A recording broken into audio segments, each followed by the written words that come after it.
Más y nada menos que para poder desarrollar el aspecto político con Gretel Ledo, nuestra columnista de lujo en la política, que va a estar hablando sobre la sociedad argentina, las fisuras políticas y sociales. ¿Cómo estás, Gretel? ¿Cómo están? Bueno, muchas gracias por la invitación.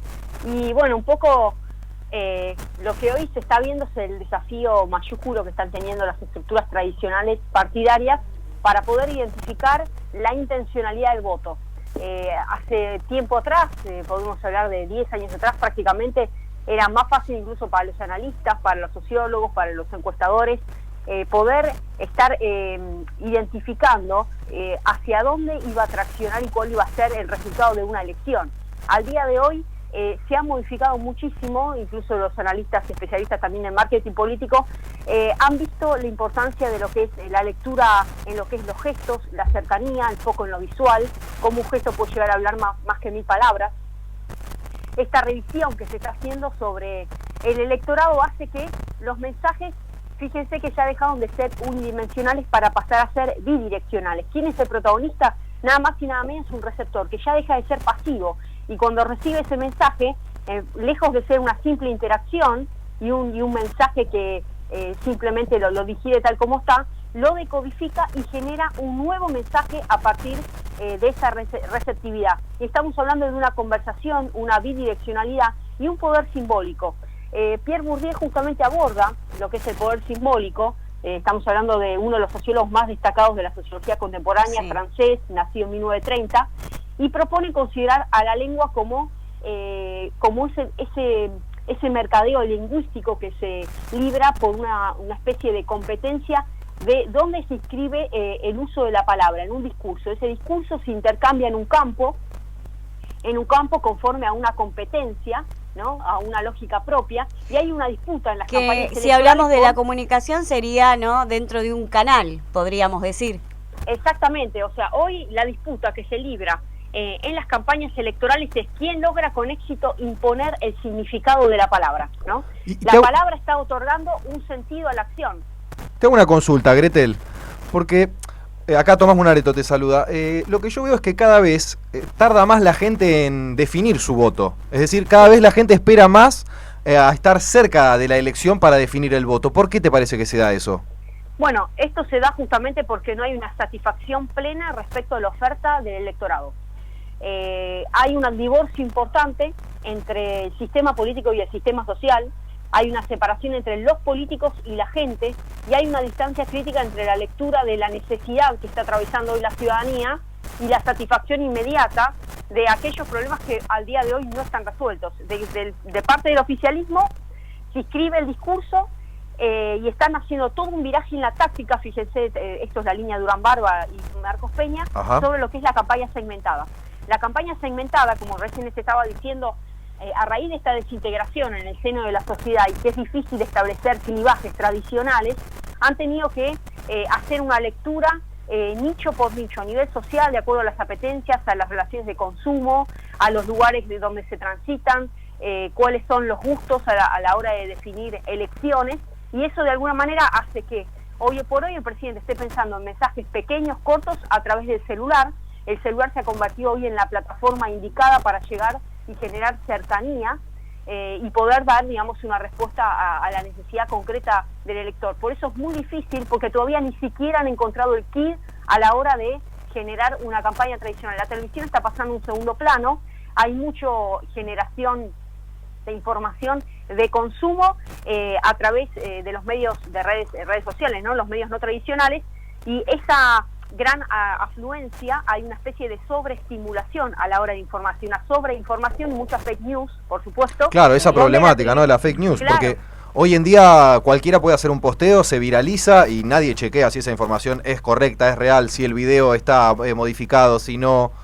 Eso es tremendo. Porque... Bueno, por eso, como estás mencionando vos, más allá de no se trata ya de generar un spot de campaña, sino de una idea.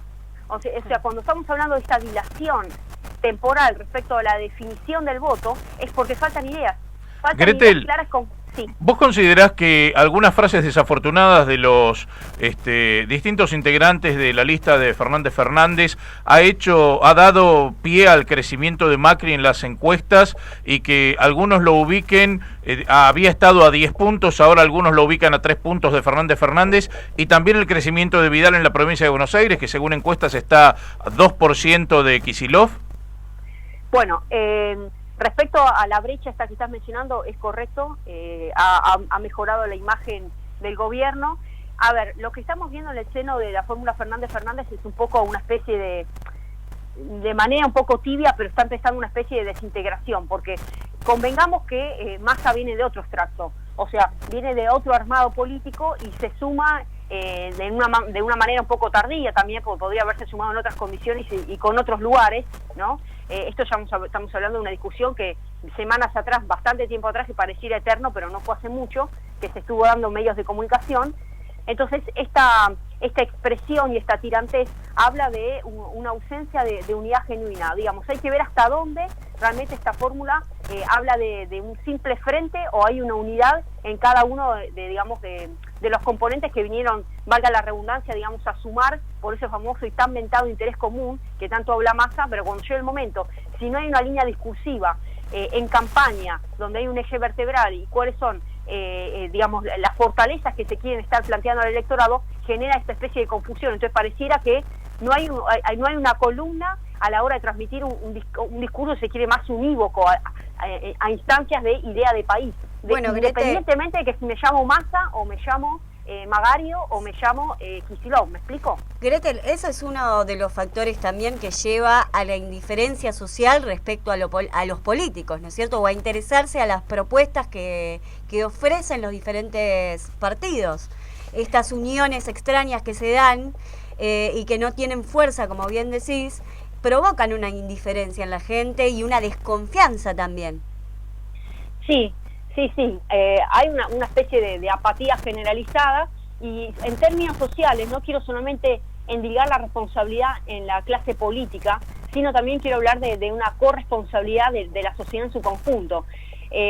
Muchos contractualistas hablan del affectio societatis, o sea, esa voluntad común necesaria para dar lugar a la figura de la asociación, de la unidad, para forjar un interés superior, digamos, que esté por encima del interés individual. Hoy, la crisis a la cual se está sumergida la ciudadanía en materia más que nada puntualmente económica. Vos fíjense que el indicador económico está escalando a la cima de las preocupaciones de todos los argentinos y ha de alguna manera puesto en tela de juicio la continuidad, más que nada, yo diría no la continuidad, hoy ya no la continuidad, pero sí la efectividad de las acciones de este gobierno.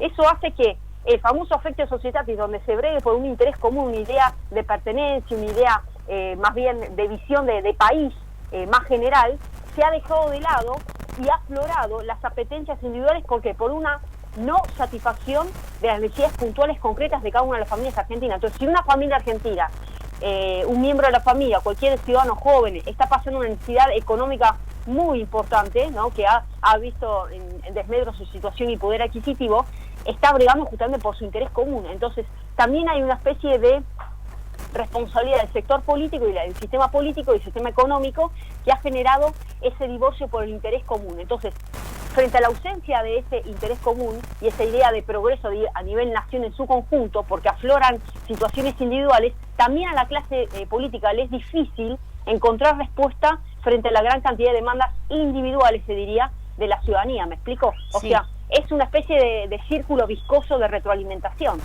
Sí, totalmente. Vos hablabas justamente en tu columna del día de ayer, sobre ponías el alma, ¿no es cierto?, y la otredad que hay. Sí. Me pareció muy profundo en tu cita del filósofo, y nos lleva a repensarnos, ¿no es cierto?, en el seno de la sociedad, como bien decías, qué es lo que nos pasa, cuál es nuestro compromiso y dónde han quedado nuestras ideologías y nuestro sentimiento o emoción de nación. Bueno, es muy profundo lo que estamos hablando. Ustedes como medios de comunicación están cumpliendo un rol fundamental. La gente que está en medios de comunicación, la gente que se está volcando hacia lo social, hacia hacer algo por el otro, el dar, porque esto genera, cuando uno se brinda, cuando uno entrega, cuando uno genera conciencia, cuando uno despierta y arranca las vendas, porque estamos vendados. La persona que solamente brega por su bienestar personal y se, digamos, recodea simplemente en la crítica por la crítica misma, es donde genera esa especie de distancia hacia una noción de progreso y una especie de esperanza de, bueno, Argentina puede llegar a cambiar. ¿Cómo cambia? Con la participación de cada uno de los ciudadanos. O sea, no va a generar la clase política, no es netamente absolutamente responsable, todos somos responsables, porque somos argentinos. Entonces falta esa sumatoria de unidades individuales que quieren, que se conforman en un interés común superior, ¿no? Es el ánima y es el espíritu que hace que Argentina realmente quiera levantarse a otra instancia. Más allá de la crisis económica, pensar realmente qué va a pasar con nuestras futuras generaciones. Estoy hablando de la inmediatez. La cantidad, tenemos un 55% de niños y jóvenes en pobreza, prácticamente escalando más del 50%. Entonces, realmente es preocupante pensar que mañana de ahí ya no sé dónde están los dirigentes políticos, empresariales, sociales, referentes que están sumidos en una situación de pobreza acuciante. Sí, me parece que hoy hay una mayor preocupación por querer dar respuestas a todo que por preguntarnos y mirar hacia adentro del cómo ir hacia adelante, ¿no es cierto? Exactamente, por eso yo dije que el KID está no en generar un mensaje unidimensional, ¿no? del candidato que sea, sino de generar una conversación, un feedback, un ida y vuelta, y no de generar un spot de campaña frío, frívolo, ¿no? Sino generar ideas. Entonces hoy creo que el elector es un elector totalmente capacitado, crítico, por eso todavía no ha definido el voto, porque cuando llegue el momento lo va a definir con un juicio y con una distancia donde no le van a decir tenés que votar, hay un electorado responsable, adulto, y están todavía en situación de evaluación. ¿Cuál es la evaluación? Aquel sector, espacio político que pueda seriamente plasmar ideas claras, más allá de salir de la crisis y de promesas de cuál va a ser nuestro bienestar inmediato, hacia dónde se proyecta Argentina, hacia dónde va nuestro país. Exactamente. Es un punto también para analizar que la gente, esto que decíamos, ¿no? Del mirar hacia el futuro, pero partiendo desde adentro, tomo mucho lo que decís sobre la sociedad, el compromiso que tengamos de todos juntos mirar a qué posibilidades tenemos, qué se puede hacer para que avancemos y no seguir tirando siempre las responsabilidades solo sobre los políticos. Ahora, con lo que decías hace segundos, de generar ideas, que ya no se trata solo de un spot publicitario, frívolo, esas ideas también necesitamos que tengan un sustento, que tengan una base firme, y eso se siente. Eso la gente también se da cuenta de si la idea que nos están proponiendo tiene bases o no tiene bases. Sí, exactamente. Bueno, y cuando hablamos de generar ideas, es importante la masa crítica que pueda aportar las universidades.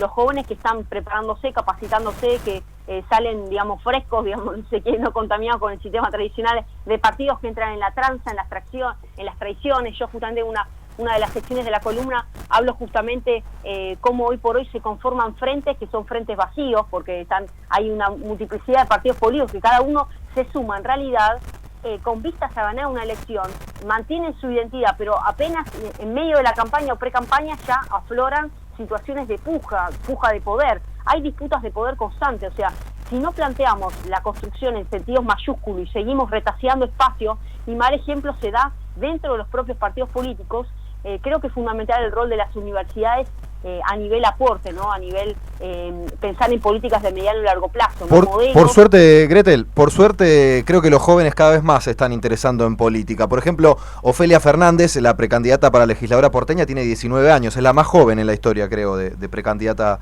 a legisladora porteña. Sí, exactamente. Sí, hay una nueva generación que poco a poco se está involucrando, y eso es muy importante, aparte es fundamental también para aquellos jóvenes que ven que otros se están volcando y realmente genera una especie de sendero, digamos, de apertura, ¿no? Para lograr esa participación. Es fundamental que haya esa sinergia entre la clase política, la universidad, el sector de formación, el sector también productivo. Hay muchos equipos técnicos, digamos, que están trabajando en una labor de construcción, ya sea desde el plano de vista agroindustrial, del plano de vista justamente en todos los sectores, ¿no? Por ejemplo, la UIA, por ejemplo, tiene trabajos de investigación muy interesantes. O sea, sí. Acá cuando hablamos de una idea de país, hay que sentar en la mesa todos los sectores, ¿no? Industriales, sectores del agro, sectores de las universidades, y que la clase política no se tiene que recodiar entre ella misma y cerrarse en una pequeña casta, ¿no? Tiene que haber una apertura directa donde todos los sectores sociales se vean representados. Recién ahí podemos hablar de una idea mancomunada de país. Eso es lo que nos está faltando, para dejar de lado justamente esa especie de noción de ajeneidad, ¿no? Lo ajeno, cuando en realidad mi próximo es mi hermano, la persona que tengo a mi lado, y empezar a ponerme en los lugares del otro, ¿no? En la situación del otro, hacia dónde quiere apuntar, y más allá de una elección, porque pareciera que afloran este tipo de cuestiones recién en tiempos electorales. La pregunta es qué se viene después, ¿no? Porque esto no se trata de 2 años, 4 años, ¿no? Tenemos que hablar de una estructura y un diseño mínimamente de 10 años, como una plataforma mínima, ¿no? Donde contemple una idea de progreso en cada uno de los nichos sociales, donde realmente se le garantice el progreso y una proyección, ¿no? A nivel, como una idea de sustentabilidad, por supuesto. Gretel, ¿qué crees que puede ayudar a los votantes a decidirse en el momento de las PASO, por ejemplo, ¿no? Que es lo más próximo que tenemos ahora? Creo que, insisto en lo mismo, va a sopesar muchísimo el tema económico, porque es realmente el leitmotiv que ha visto, digamos, resquebrajar la idea de sustento de la gestión actual.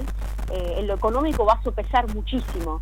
Y creo que, en el caso, por ejemplo, de la fórmula Fernández tiene que trabajar fuerte en el tema de las ideas, más allá de hablar, nosotros durante 12 años logramos esto, más allá de los logros, ¿qué es lo que se va a hacer de ahora en adelante, ¿no? Que haya realmente un desarrollo sólido de la proyección de país, por ejemplo, también en el plano internacional, qué visión de país queremos a nivel internacional. Estoy hablando puntualmente de esa fórmula, que esté claro en cada uno de los frentes, y no simplemente que se saquen a relucir logros pasados, porque estamos hablando del presente. Respecto a la fórmula actual, tiene que haber, el gobierno actual tiene que ser claro en cuanto a literalmente hacer un cambio de rumbo, un cambio de viraje que genere una sustentabilidad, ¿no? Porque hoy por hoy está puesto el foco sobre cómo hacer para que no trepe el dólar. Entonces, cómo generar, mecanismos para que haya una reactivación productiva consolidada, puertas adentro, más allá de los logros del plano internacional. Cómo se va a trabajar también una agenda fuerte a nivel de desarrollo interno. Estuve justamente mirando que China hoy por hoy está teniendo un crecimiento del 76% del PBI en base al consumo interno. O sea, se ha reactivado y hay una nueva clase media que está emergiendo, ¿no? Entonces, es justamente las antípodas de lo que le está pasando hoy a Argentina, ¿no? Entonces, fíjense la divergencia entre una fórmula y la otra. ¿Me explico? O sea, las fortalezas que tenía que estar trabajando la fórmula Fernández y la fórmula Macri-Piquetto para dar un vuelco. Respecto a las otras fórmulas, es bastante difícil, se ha polarizado muchísimo la elección, y es como que la gente todavía hoy sigue diciendo, sigue pensando, hubo una opción o la otra. Es muy complejo las posibilidades de chance, digamos, que pueda llegar a tener otro espacio político por este nivel de polarización. Sí, tal cual. Me parece que el resto de las fórmulas, por más propaganda que tengan, no son estimadas por el simple hecho de la relevancia en que ha tenido esta polarización de la que hablabas. Claro, ahora, ¿cuándo van a ser importantes? ¿Cuándo? En un posible balotaje. En un posible balotaje, esos puntos van a aportar y van a poder llegar a definir, si se quiere, o acortar la diferencia, ¿no? Exactamente. Al reducir el... A ver, yo te puedo decir al electorado, que quizás ustedes también coincidan en lo siguiente. Para una primera instancia, que cada uno vaya y vote, obviamente, por una cuestión de afinidad, cuál es el voto, la mejor fórmula en la cual se vean representados. Ya para otras ecuaciones, directamente hay que trabajar en función de un pensamiento, más allá de que su fórmula no haya ganado, si es que votan un pequeño partido, tienen que pensar en hacia dónde suman, porque en definitiva todo va a terminar encauzando hacia o este modelo o el modelo anterior. ¿Me explico? El desafío para ambas fórmulas es, ¿cómo pensamos la Argentina que se viene? Corrigiendo el rumbo de la actualidad por parte de la gestión actual y por parte de la gestión anterior, parándose en el presente con los desafíos nuevos que tiene Argentina. ¿Cuáles son los desafíos? Por acá pasó el G20, por acá estuvimos avanzando muy bien con el tema de acuerdo Mercosur-Unión Europea. Digo, hubo desafíos que en la gestión anterior, hubo otros por supuesto, pero ahora actualmente la Argentina es otra Argentina, no es la Argentina de 12 años atrás. Entonces de esto también tiene que tomar nota la fórmula Fernández a la hora de tener que plantear, también se quiere de alguna manera seducir a parte del electorado desencantado de Macri. ¿Me explico? Exacto. Sí, Sí. Bueno, otro punto a tener en cuenta, que aprovecho que estás con nosotros acá, que el tema del voto en blanco, ¿no es cierto? Que vos hablabas del caso en que hubiera un balotaje. Es importante que la gente sepa que si vota en blanco, en las PASO, ese voto es considerado, es sumado. En cambio, en octubre no va a estar considerado ese voto en blanco. Pero en las PASO ese voto, que va a ser sumado a los votos generales, va a ir para el que tenga... No, o sea, lo que sucede en las PASO, bueno, no tiene relevancia. Sí. Pero ya en las elecciones, el problema es el siguiente. Si, por ejemplo, supongamos que hay 100 votos, el electorado total, digamos, las personas que votan son 100 en total. Sí. Si 10 de esas personas votan en blanco, esos 10 votos no se cuentan, entonces el total del resto, digamos, son 90. Se achican los porcentajes, digamos, o sea, se agrandan los porcentajes y se achican las brechas entre quienes estén disputando las diferencias. Exactamente. No sé si se entendió, medio complicado como lo expliqué, pero... No, está bien, a ver. Por ahí vos lo podés poner en palabras más simples, Gretel. Yo les voy a Gretel. decir una cosa, yo les voy a decir mi opinión. Mi opinión es que las personas que yo he cruzado y que me dicen voy a votar en blanco, yo trato de desalentar el voto en blanco. Claro. Porque creo que hay que, a ver, cuando uno tiene es como uno va a comprar un producto, porque a ver, esto es un mercado, es un mercado de la democracia y un mercado político, que uno va a comprar una elección, porque le está dando un voto de confianza a esa fórmula. El hecho de la no decisión es como entrar a un negocio. Bueno, hay dos posibilidades, una remerita de un color, otra de otro color, y no salgo con ninguna, ahí voto. No, a ver, hay una cuestión de que hay que definirse. Claro, me llevo la que se lleva el de adelante, sería en ese caso, ¿no? Que elija el que está adelante. A ver cuál más le gusta al otro. Para votar en blanco es la ausencia de definición, de identidad, de no saber, digamos, es más, le diría que es morigerar la importancia del voto. O sea, realmente es como una situación digamos, de desencanto total, donde la persona no quiere definir, no es un jugador, no es un player, digamos, que va y define, sino que está en la comodidad y bueno, que define la mayoría. Eso por un lado. Por otro lado, ¿cuál es la gravedad de todo esto? La gravedad, que acá es fundamental, la nueva composición parlamentaria que se va a dar. Entonces, acá lo que también está en juego son los escaños, o sea, son las bancas. Más allá de la fórmula, eso sí, por ejemplo, es importante, por eso insisto, que ahora en esta primera instancia se vote por afinidad. Aquellos que quieran votar por un partido, un sector más pequeño, están sumando para una posible composición, sea los que votan en Capital Federal, legislatura, diputados nacionales por, bueno, ¿me explico? Gretel, O sea ¿y a qué se enfrentan aquellos que no van a votar, que están en los padrones, que están habilitados para votar y no van a votar porque no tienen ganas, porque tienen fiaca, porque quieren dormir hasta tarde o por lo que se les antoje? ¿A qué pena se enfrentan? Bueno, sí, hay una, a ver, no tengo ahora en este momento en mente presente, pero hay una penalidad, pero llegados los casos no se termina ejecutando, ¿me explico? O sea, Sí, creo que es de 200 pesos, la penalidad sí, es algo irrisorio. Es una cuestión económica, pero digamos que llegado el caso no se termina, pues si hay que andar, digamos, persiguiendo a cada una de las personas que... es una cuestión más de desalentar y de decir, bueno, la pena como una especie de disuasión para que la persona, o mejor dicho, persuasión compulsiva para que vaya a votar. A ver, no pasa por ahí, vuelvo a decir, ustedes que están en medios de comunicación y que desarrollan esta tarea consciente día a día, hay que alentar a la ciudadanía a que vaya a votar, a que no vote en blanco y que entienda la importancia del voto y más que nada a nivel parlamentario, porque la Argentina próxima va a trabajar grandes temas fundamentales en materia de reformas sustanciales que va a requerir un buen diálogo y ejercicio permanente y con un protagonismo interesante en el Parlamento. Y Gretel, discúlpame. Sí. ¿Qué diferencia hay entre el voto en blanco y impugnar el voto?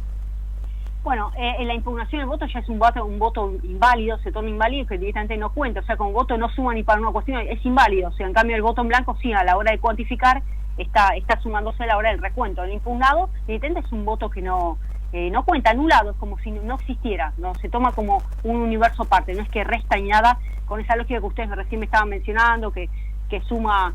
digamos que se toma como aparte, pero que suma en cuanto, o mejor dicho, achica las distancias entre las fórmulas.